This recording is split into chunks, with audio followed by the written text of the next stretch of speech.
Yeah, there were players all throughout the major leagues last year who had terrible offensive seasons. We're going to talk about that. Jay Jaffe of Baseball Prospectus is back with us. You really let me down in front of Larry Boa, Jay, I have to say. You really got to take my side a little bit, even if you don't believe me, all right? I can't believe he and I agreed on so many things, actually. Against me. As long as I'm here, everybody's fine. All right, this is the classic conundrum.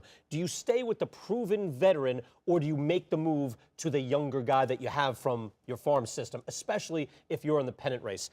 Explain exactly what you talk about here when you say replacement level killers. Replacement level killers are guys who, when a team struggles to get at least a replacement level production at a given position, and it ends up, contributing to them being knocked out of a playoff race.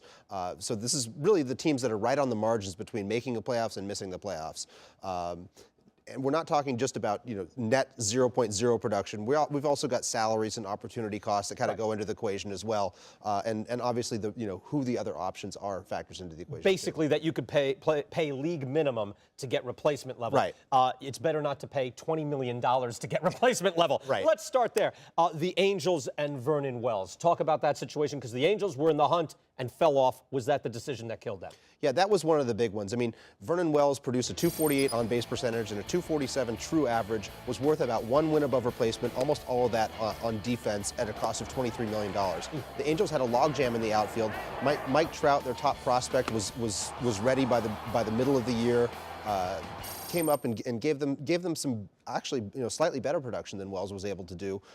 Really showed that he's part of the future there. I would say this, though, and if I'm the Angels to defend them, if I have Vernon Wells, and look, I know things are going south, but just the year before he slugged .515, and Mike Trout was age 19 season at Double-A. Great prospect. I mean, he's going to be terrific. But would you make that move? I mean, if you were actually with the Angels, that's a tough move for a 19-year-old kid. It's a very tough move to do. I think by the late in the year when you're clawing for a playoff spot, I mean, you give Wells enough time to see if he's going to rebound after he comes back from that injury. But when he doesn't, I think you have to start, prioritizing what's happening in the next 6 weeks over what's happening over the next 3 years. At a certain point, you got 400 plate appearances. You can see how things are trending with that player. Right.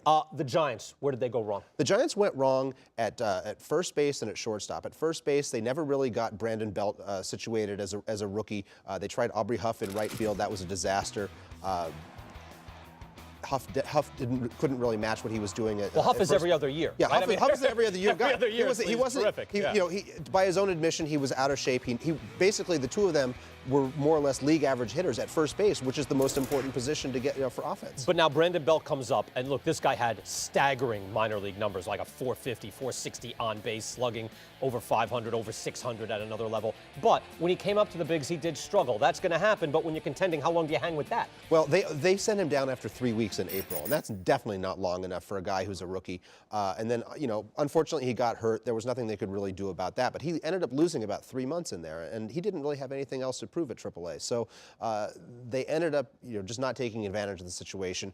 We can't know if the situation would have played out differently had he just been in the major leagues, whether he would have gotten that broken wrist.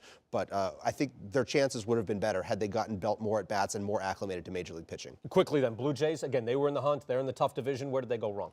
The Blue Jays struggled in center field. They struggled to replace Vernon Wells, ironically. Raja Davis and Corey Patterson were not up to it. Colby Rasmus really struggled after being acquired. At second base, Aaron Hill was a complete disaster. They did a challenge trade late in the year, and they got Kelly Johnson back.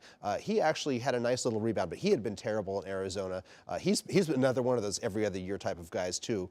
They ended up re-signing him as he approached free agency, offered him arbitration, got a 1-year deal. So they're banking on a rebound there. Have teams changed in their approach? I mean, teams are much more sophisticated these days, but is there still that feeling of this guy is quote-unquote major league material and this minor leaguer, he hasn't proven anything yet? I think it's harder to find some of these guys. So there may be some more sophistication, but when you've got a $10 million contract, $20 million contract, it's very tough to push that aside for a prospect. Teams are always going to be resistant to that, I think. All right, Jay Jaffe, Baseball Prospectus. Thank you very much, Jay. Hey, coming up, the Diamondbacks avoiding arbitration with a couple of their starters. Good value? We'll look into that next.